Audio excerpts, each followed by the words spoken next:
ایام در این دهه ذوالحجه که ما بعدی چند روزه در پیش ما عید قربان می آید. ما مؤمنان در این سرزمین همه به پیشواز عیدیم. آنهایی که شرایط دارند، قدرت دارند، مال دارند، چاروایی را به خاطر خدا در خاندان نگهبانند که در راه الله را قربانی کنند. یک گروه مؤمنان مسلمانان دنیا امروز در خانه خدا هم اونها در حق ما دعا میکنند. امروز که اول دهه ذوالحجه هست و این دهه مبارکی که به خاندان و زندگی ما آمده است، نعمتی است که ما در عبادتیم، اونها در حج. ما در حق اونها دعا میکنیم، اونها در بهترین جا در حق ما دعا میکنند. که در این جمعه مبارک میخواهم درباره تاریخ قربانی و بزرگی قربانی و احکام قربانی کردن صحبت کنم. که شاید مسلمانی که یک چاروا و یک گوسفند و گاو و یک بزی را از بازار آورده است، شاید به خود سوال میکند چه تاریخی دارد. شاید بر خود از خود میپرسد چه ثوابی دارد. البته این قربانی برای آنهایی که شرایط دارند، برای آنهایی که مالاشان الحمدلله آنها را الله مال داده است، صاحب مال کرده است، اونا در راه الله قربانی میکنند. مؤمنانی هستند که در راه الله شتور قربانی میکنند. اعوذ بالله من الشیطان الرجیم. وَإِنَّ مِنْ شِيعَتِهِ لَإِبْرَاهِيمَ إِذْ جَاءَ رَبَّهُ بِقَلْبٍ سَلِيمٍ إِذْ قَالَ لِأَبِيهِ وَقَوْمِهِ مَاذَا تَعْبُدُونَ. صدق الله العظیم. پروردگار در سوره صافات آیت 85 در اینجا از حضرت ابراهیم حکایت یاد می‌آورد. و این من شیعته لابراهیم، قصه قربانی بین حضرت ابراهیم و فرزندش اسماعیل گذشته است. پروردگار در این آیت میگوید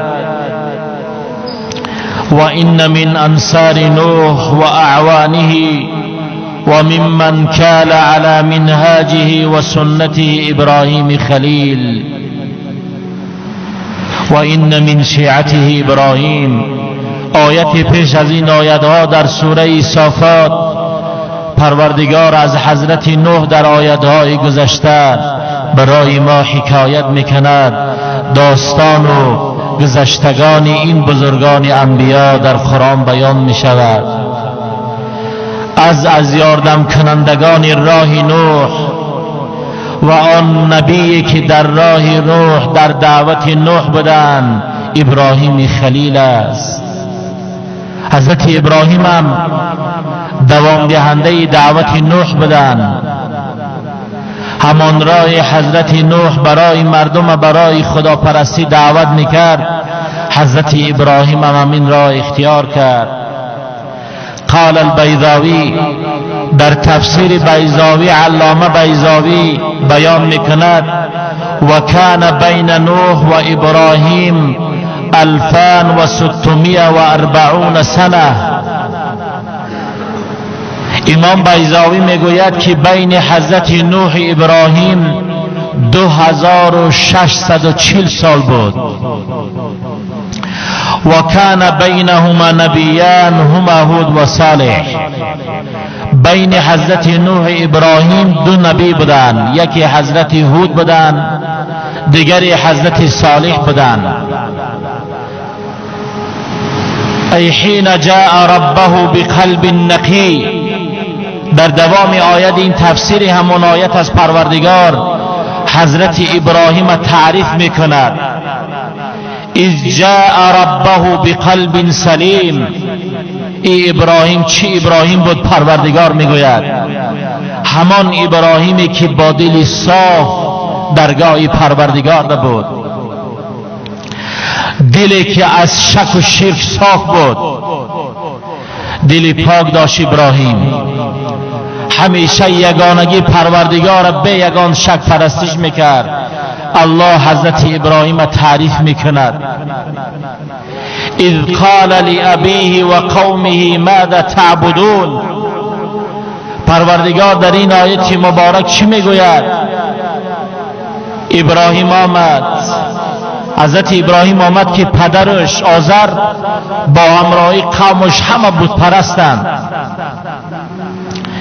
یک گروه دیدن که آتش پرستش میکنن، یک گروه دیدن که اونها بت‌هایی که از تخته و چوب ساخته شده بودن هیچ فایده و ضرر نمی آوردن، اونها را پرستش میکردن. این مردم امروز ما شکر کنیم امت محمد صلی الله علیه و سلم که پروردگار ما و شما را از پدر و مادر مسلمان به دنیا آورد.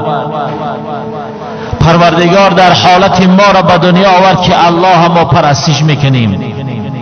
در اون زمان حضرت ابراهیم چه زمانی بود؟ میگه همه بود پرست بودن. حضرت ابراهیم آمد اذ قال لأبیه و قومه ماذا تعبدون. گوه پدر، ای قومی پدر، این چی چیز است که شما پرستش میکنید؟ من اجل افک و کذب و زور.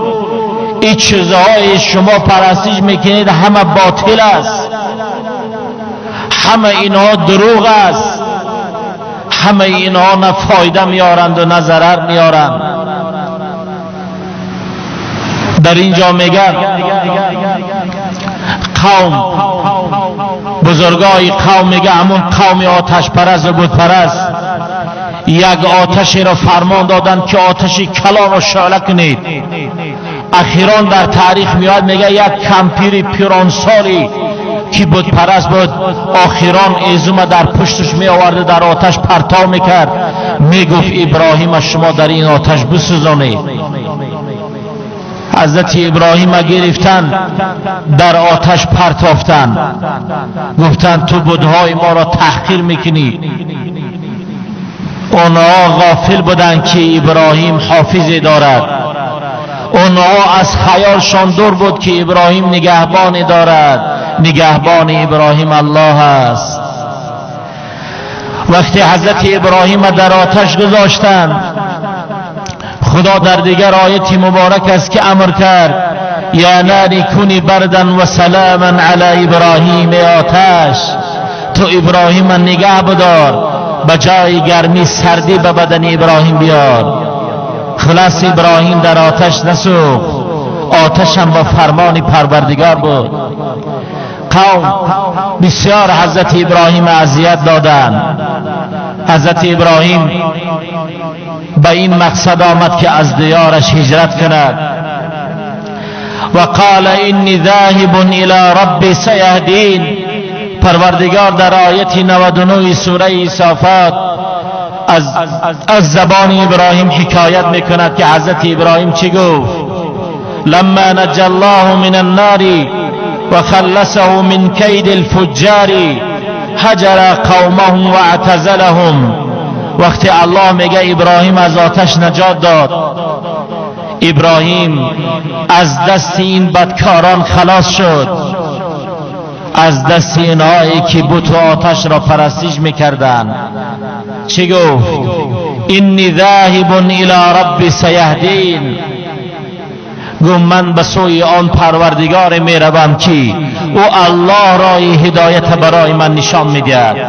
انی مهاجر من بلد قومی الی حیث امرنی ربی. گفت من به سوی این قومم را، این شهرم را ترک میکنم. حضرت ابراهیم گفت، حضرت ابراهیم گفت این دیار من ترک میکنم، به سوی زمین میروم که الله به سوی من را امر کرده است.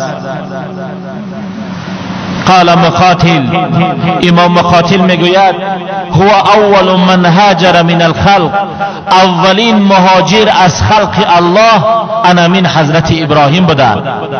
مع ساره الى ارض الشام، با همراهی همسرش ساره به زمین شام هجرت کردند.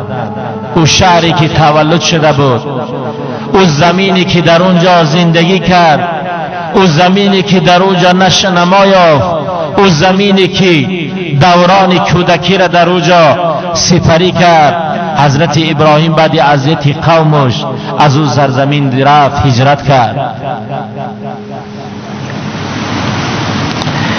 بعد از آن وقتی در سرزمین مهاجرت رفت، پیش پروردگار دعا کرد رب هب لی من الصالحین،